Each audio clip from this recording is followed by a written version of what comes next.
Yol qəzasında bir nəfərin ölümü və digərinin xəsarət almasında təqsirləndirilən Arzum ləqəbli tiktoker İlduzə Hacıyevanın cinayət üzrə məhkəməsi yekunlaşıb. Xəzər rayon məhkəməsində keçirilən prosesdə İlduzə Hacıyevanın vəkili Hikmət Əliyev müdafiə zamanı vəsadətlə çıxış edərək mövcud cinayət işinin yenidən ibtidai istintaqa qaytarılmasını və yenidən hadisə yerinə baxış keçirilməsini istəyib. Prokuror isə öz növbəsində bu vəsadətə etirazını bildirərək vəsadətin təmin olunmamasını təklif edib. Məhkəmə yerində müşavirə edərək vəsadəti təmin etməyib. Vəkillərin müdafiə çıxışlarından sonra İlduzə Hacıyeva son söz deyib. Arzum ləqəbli tiktoker çıxışı zamanı özünü təqsirli bilmədiyini deyərək səbəbsiz yerə 6 ay azyaşlı övladlarından ayrı qaldığını bildirib. Məhkəmə müşavirəyə gedib qayıtdıqdan sonra hökmü elan edib. Hökmə əsasən İlduzə Hacıyeva 2 il 6 ay sürücülük hüququndan məhrum edilməklə 5 il 2 ay müddətinə azadlıqdan məhrum edilib. O, məhkəmə zalınca həbs edilib.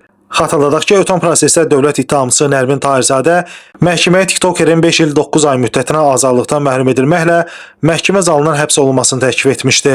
Qeyd edək ki, hadisə 2025-ci ilin iyununda paytaxtın Xəzər rayonu Mərdəkan qəsəbəsində qeydə alınıb. Qəza nəticəsində qarşı tərəfdən bir nəfər ölüb, digəri isə ağır xəsarət alıb. İstintaq dövründə bloger Arzum barəsində başqa yerə getməmək barədə iltizam qətimkan tədbiri seçilib. Arzum ləqəbli tiktokerə qarşı Cinayət Məcəlləsinin 263.2-ci, yəni yol hərəkəti və ya nəqliyyat vasitəsinin istismarı qaydalarının pozulması ölümlə nəticələndikdə və 264-cü, yəni yol nəqliyyat hadisəsi yerindən qaçma maddələrlə ittiham irəli sürülüb. Orxan Rasifoğlu, Məhkəmə Xəbərləri.